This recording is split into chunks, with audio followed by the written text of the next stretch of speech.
Assalamualaikum warahmatullahi wabarakatuh. Waalaikumsalam warahmatullahi wabarakatuh. Cuaners, kali ini saya ada di satu tempat yang luar biasa di pesantren Al-Muqarrabin, ya. Pesantren Al-Muqarrabin di wilayah Parung.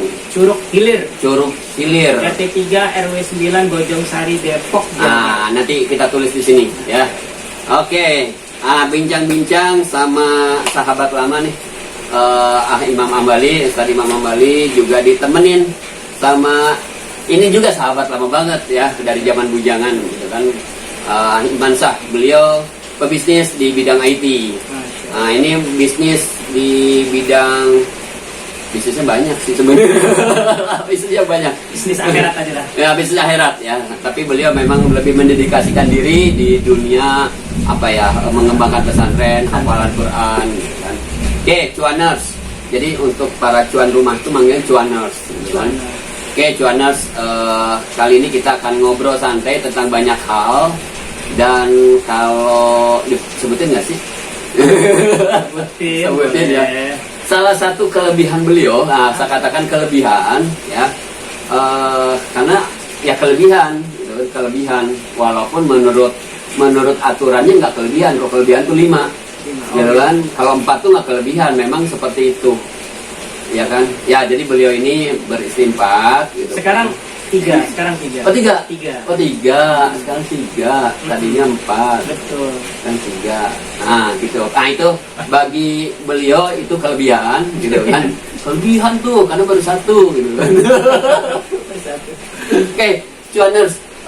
Banyak orang yang berpikir masalah tentang poligami itu adalah bagaimana adil, dan padahal lebih disebutkan lagi tuh Ustaz, adilnya itu lebih kepada adil masalah harta nih gitu kan. Nah ini gimana sih ilmunya nih biar beliau belajar? Kok beliau sih? Beliau kan dituduh. Cuaners yang belajar. Cuaners, biar cuaners belajar gitu kan. Nah ini cuan rumah ini kan dari rumah harus bercuan. Cuan itu kan tidak harus selalu menghasilkannya duniawi, akhirat utama gitu kan. Oke, gimana Ustaz tuh dengan konsep seperti itu? Oke, assalamualaikum warahmatullahi wabarakatuh. Waalaikumsalam. Apa kabar cuan? Alhamdulillah. Mudah-mudahan Allah selalu bimbing kita, Allah Amin. selalu ridha dalam setiap aktivitas kita, insya Allah. Amin. Tetap semangat, takbir. Allahu Akbar. Ya, berbicara atau berbincang-bincang ta'adud atau poligami ini, kalau saya ini bukan belajar ya, kita sharing-sharing aja ya. Antum lebih pintar mungkin ya, insya Allah ya. Apa ini? Poligami itu saya melihat adalah salah satu ibadah yang tidak beda dengan ibadah-ibadah yang lain. Dalam Islam itu ada salat. Pernah nggak orang ngeributin salat gitu? Yang ada motivasi supaya salat. Ada ibadah juga infak sedekah. Ada nggak orang ributin masalah infak dan sedekah? Yang ada orang seneng dan mendukung untuk infak dan sedekah, jihad dan ibadah-ibadah yang lain, termasuk poligami gitu. Jadi syariat Islam itu kalau Kang Hambali memandang ya tidak ada bedanya dengan syariat yang lain. Waktu sholat ya sholat, waktu puasa ya puasa, infak sedekah. Waktu poligami ya poligami saja. Kenapa harus diributin gitu kan? Jadi syariat ini tidak satu sama lain tidak menyudutkan. Ntar ada orang misalkan nih poligami, emang ibadah poligami doang gitu kan? Oh, iya, biasanya. betul. Kenapa orang yang sholat dakwain sholat, emang ibadah sholat doang? Kok nggak ada yang begitu?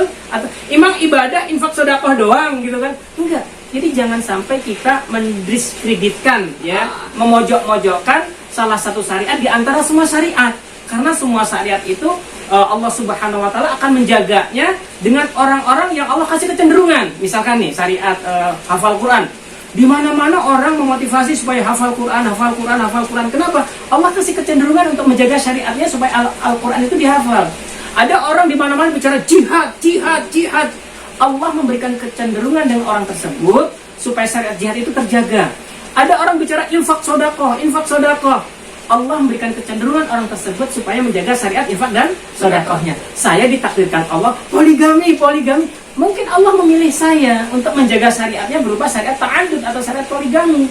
Dan saya melihat semua syariat sama saja, nggak perlu disudut-sudutkan. Yang ada, yuk kita saling memotivasi. Itu yang pertama. Okay. Yang kedua, emang bisa adil kan gitu ya? Iya. Al-Quran memerintahkan fa'in Fa in khiftum alla ta'dilu fawahidah. Jika kamu takut untuk tidak bisa berlaku adil, maka satu. Jadi satu itu solusi bagi laki-laki penakut. Nah, lo. Ya, betul. Lah, Aduh. Nah, lo. kalau melihat konteks ayatnya itu saja, Iya. Fankihu, hu itu adalah jamak perintah untuk semua laki-laki beriman. Hu, ma tobalaku minan nisa. Minan nisa ini adalah jamak dari al-mar'ah. Allah tidak perintahkan nikailah minal mar'ah, tapi minan nisa. Minan nisa ini jamak daripada wanita-wanita. Lalu Allah takkid masna wa thulatha wa ruba, 2, 3 atau 4. Baru Allah memberikan solusi buat siapa? Laki-laki penakut. Fa in khiftum ala ta'dilu fawahidah. Jika kamu takut untuk tidak bisa berlaku adil, maka satu. Satu itu solusi buat laki-laki penakut, takut tidak laku adil, takut pada mertua, takut sama istri, takut Lemah, tidak, ya? serba takut. Dan yang ketiga, Ustaz, ini penting. Gak bakalan bisa berlaku adil, jangan deh. Cari aja ibadah yang lain, kan biasanya begitu. Nih, gue nanya nih, malu pade. Nih, sholat itu diperintah untuk khusyuk enggak, Ustaz? Perintah khusus. Perintah khusyuk. Terus kalau kita nggak bisa khusyuk sholat, terus nggak sholat gitu? Mikir, bro. Enggak juga. Ya, logikanya masuk. Kita itu diperintah sholat untuk khusyuk. Ketika kita belum bisa khusyuk sholat, bukan berarti kita nggak sholat. Bego lo kalau nggak mau sholat. Tetap sholat berusaha untuk khusyuk. Begitu juga ta'adud, poligami. Di situ ada perintah fi'il amar. Ketika kita belum bisa berlaku adil, bukan berarti kita nggak mau poligami. Tetap berusaha untuk berlaku adil dan tetap poligami. Gitu, bro, logikanya. Infak sodako, perintahnya Iya. apa? Dalam keadaan berat maupun Ring, dalam keadaan lapang maupun. sempit. Terus kalau kita nggak lapang gitu, hati kita atau harta kita nggak banyak, terus nggak mau sodakoh gitu, bodoh banget sih. Tetap sodakoh walaupun berat, sodakoh. Begitu juga poligami, hanya gara-gara berat terus nggak poligami gitu. Sama-sama syariat loh, ya. Infak sodakoh diperintahkan dalam keadaan berat maupun ringan, dalam keadaan lapang maupun sempit, kita tetap sodakoh sebisa-bisa kita, walaupun berat tetap sodakoh. Poligami juga begitu, walaupun kita berat tetap aja jalanin saja sambil berusaha untuk berlaku adil. Begitu logika syar'inya, logika normalnya. Jangan dipojok-pojokin. Ente aja kata belajar jadi gak ngerti kan? Bukan sharing kita, sorry. Jadi ada poinnya pertama adalah bahwa syariat itu tidak sebagian-sebagian, Betul. harus menyeluruh. Menyeluruh. Yang kedua, Adil. tadi adil itu adalah justru satu itu solusi bagi yang takut. Bagi takut. Iya ya. Oke, sekarang itu dari sisi beliau ya. Sekarang dari sisi sahabat saya nih, dia kan pengusaha nih di bidang IT, kerjasama bidang IT kan di cloud ya, di ini ya. Boleh sih cerita, siapa tahu malah jadi cuaners juga ada yang mau kerjasama. Oke, bagaimana menurut ente tentang ta'adud? Di sini saya lebih kepada belajar gitu kan, dapat dari sharingan dari akunnya Ustadz Hambali. Ya artinya saya masih penakut. Itu poinnya ya, cuaner sekalian, saya masih penakut. Tetapi ini sebagai motivasi. Ini ilmu untuk kita nih para cuaner yang belum melakukan keberanian ta'adud ini. Kalau tidak bisa, ya udahlah kita pasrahkan diri kita menjadi orang yang penakut, gitu ya. Selanjutnya saya ingin membahasnya dalam hal yang lainnya. Gitu.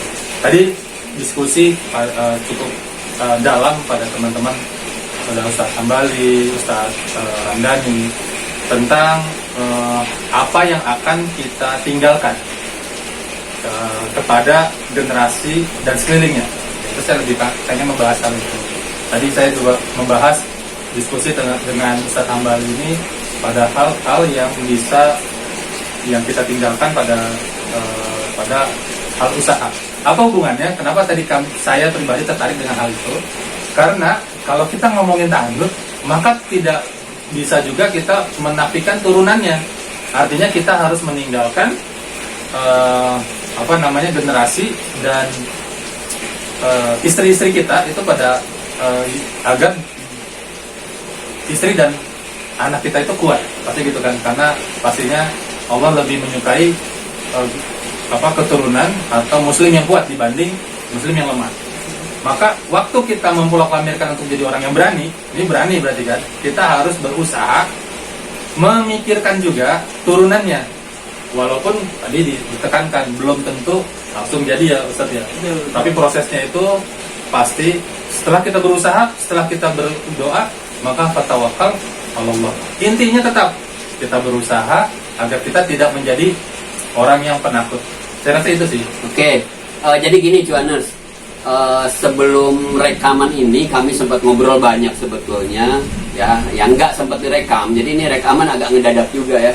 Itu kita berpikir tentang bagaimana meninggalkan legacy, meninggalkan warisan ya kepada generasi penerus gitu kan. Tadi lebih kepada dibahas bahwa warisan yang sifatnya meninggalkan para penghafal Quran, dakwah seperti itu kan. Salah satunya juga ya bisnis, tapi semuanya itu diniatkan memang untuk akhirat ya, untuk Allah gitu, diniatkan untuk Allah gitu kan. Itu tadi seperti itu, makanya saudara saya nih Iman Syain tadi sempat bicara tentang tadi ya, tentang bahwa ada sesuatu yang harus ditinggalkan gitu kan. Dalam artian gimana generasi kita semakin hari semakin kuat gitu kan. Ada kaitannya dengan ta'adud atau poligami, bahwa betul juga para suami ini, kalau menurut saya juga para suami yang niat ta'adud, niat poligami juga harus kuat. Kasihan juga perempuannya kalau nggak kuat kan, baik kuat fisik gitu kan, kuat mental, kuat juga imannya juga, kuat juga menafkahinya juga gitu kan. Ya ada kuat semuanya lah gitu kan. Total jangan begitu menikah gitu kan ya istri nggak kuat juga, kasihan istrinya gitu kan. Gitu sih kalau dari saya. Gue penakut ya. Tapi ada lagi tuh Ustaz. Gimana? Dalam tafsir Ibnu Katsir menceritakan tentang pemuda yang miskin. Ya. Saya tahu kayak gitu. Oke, diteruskan. Atau kita teruskan nih. Teruskan. Jadi ada seorang pemuda yang miskin menghadap Rasulullah Shallallahu Alaihi Wasallam. Apa kata si pemuda itu? Ya Rasulullah, saya miskin. Apa solusi yang diberikan Rasulullah Shallallahu Alaihi Wasallam? Menikahlah, kata Rasulullah. Setelah menikah masih miskin, gitu kan? Waduh, kalau kita nih miskin suruh nikah, udah nikah tetap miskin. Menghadap lagi, ya Rasulullah, aku sudah menikah, tapi masih miskin ya Rasulullah. Menikahlah lagi, kata Rasulullah Sallallahu Alaihi Wasallam. Nah, sudah istri dua datoh, masih tetap miskin bro. Pusing dia. Gak mungkin Rasulullah bohong, kan? Gak mungkin Rasulullah dusta, gak mungkin omongan Rasulullah itu gak benar, pasti benar. Tapi gimana ini istri dua, pertama nikah masih miskin, istri dua masih miskin, udah empot-empotan kan? Jangankan dua istri, satu istri aja ngasih nafkah udah bingung dia. Menghadap Rasulullah SAW yang ketiga kali, ya Rasulullah, istri saya sudah dua, saya mengikuti anjuran Rasulullah SAW, tapi masih miskin ya Rasulullah. Apa jawab Rasulullah? Menikahlah lagi. Waduh, suruh nikah lagi. Sampailah istri tiga, tetap miskin. Menghadap Rasulullah lagi dengan malu-malu, ya Rasulullah, istri saya sudah tiga ya Rasulullah, tapi saya masih miskin ya Rasulullah. Nikahlah lagi, kata Rasulullah. Tambah bingung tuh sahabat. Dari mulai istri 1, 2, 3 masih miskin, suruh nikah lagi sampai 4. Karena yang nyuruh Rasulullah SAW, akhirnya menikahlah sang pemuda itu sampai 4 istri. Dengan wasilah 4 istri, ternyata istri yang keempatnya adalah pengusaha. Si suami menjadi marketing, yang ketiga jadi apa? Membantu usahanya, membantu produksi. Menjadilah seorang pemuda yang diberikan kecukupan, keberkahan, mempunyai 4 istri. Jadi kalau antum masih miskin, takut-takut menikah aja sampai 4, insya Allah Allah kasih kecukupan. Wallahu a'lam. Ini cerita dalam tafsir Ibnu Katsir guys ya, dan nggak mungkin Rasul itu bohong. Tapi dengan keyakinan, segala sesuatu kalau kita jalani tidak yakin ya percuma apa saja. Kalau kita yakin bahwa itu adalah bagian daripada sunnah, menjalankan sunnah, di situ penuh keberkahan yang Allah berikan. Insya Allah dunia akan Allah cukupkan. Tapi ingat, tujuan kita bukan dunia, tujuan kita adalah Allah Subhanahu Wa Taala. Apapun yang kita lakukan, lillahi rabbil alamin. Nanti keberkahan dunia ngikut insya Allah. Sebagaimana doa kita apa? Rabbana atina fid dunya hasanah wa fil akhirati hasanah wa qina adzabannar. Masya Allah. Mungkin ada tambahan dari. Oke, satu lagi silakan bicara.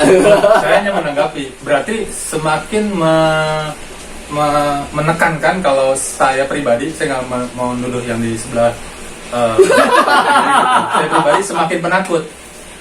Artinya dengan kisah Ibnu Katsir itu kita udah sering tahu lah, sering dengar gitu kan. Tapi seperti kita disiram lagi air. Nah ini ada tafsir Ibnu Katsir itu yang menegaskan tentang ta'adud itu. Jadi seakan-akan kami berdua ini dengan cuaner itu dipaksakan untuk ini jadi apa ya? Jadi wajib ya untuk kita ya. Iya. Tapi Ustaz, kalau berbicara masalah wajib gini Ustaz, ini bisa jadi.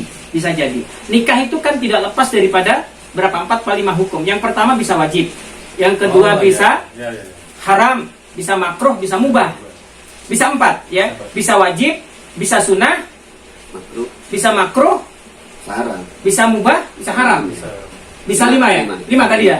Nah, kita ini berada dalam posisi mana? Wajib, sunnah, mubah, haram, ya, atau makruh, atau di 5 posisi tadi. Wallahu alam, kita nggak tahu. Sekarang kita lihat kita berada di posisi mana. Buat kita mungkin sunnah, dunianya udah cukup, ya, istri juga sudah terpenuhi, gitu kan, udah cukup. Tapi kalau misalkan di sisi lain ada akhwat, ada wanita lain sudah tingkatan wajib, yang sunnah bisa menjadi wajib karena ada saudara kita yang ingin menjalankan kewajiban tidak terpenuhi, tidak cukup. Laki-laki ini kan lebih sedikit nih. Oke.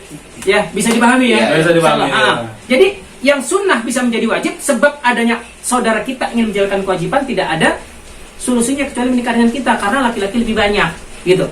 Yang haram lebih sedikit, lebih sedikit. Yang haram kalau dia menikah justru akan mendolimi yang lain, nggak mau cari nafkah, nggak lahir batin sandang pamaknya, itu haram udah pasti ya, gitu kan. Intinya kita nggak membicarakan yang haram. Jangan sekali-kali poligami, jangan poligami 1 istri pun bisa haram kalau tidak tanggung jawab terhadap istrinya. Jadi poligami ini hanya dianjurkan untuk laki-laki pemberani yang tanggung jawab dan mendidik tentang urusan dunia dan akhiratnya buat keluarganya. Jadi begitu teman-teman. Oke, Cuaners. Karena dari kemarin-kemarin video saya membahas banyak tentang mindset ya, tentang pola pikir gitu kan.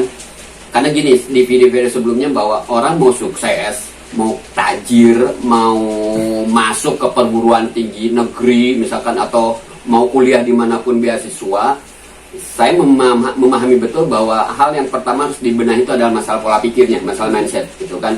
Ada orang yang kesehariannya, kehidupannya biasa bergaul dengan lingkungan pekerja gitu kan. Begitu dia mau masuk jadi pengusaha, dia berpikir, saya nggak punya lingkungan di situ, saya pekerja, seperti itulah ya.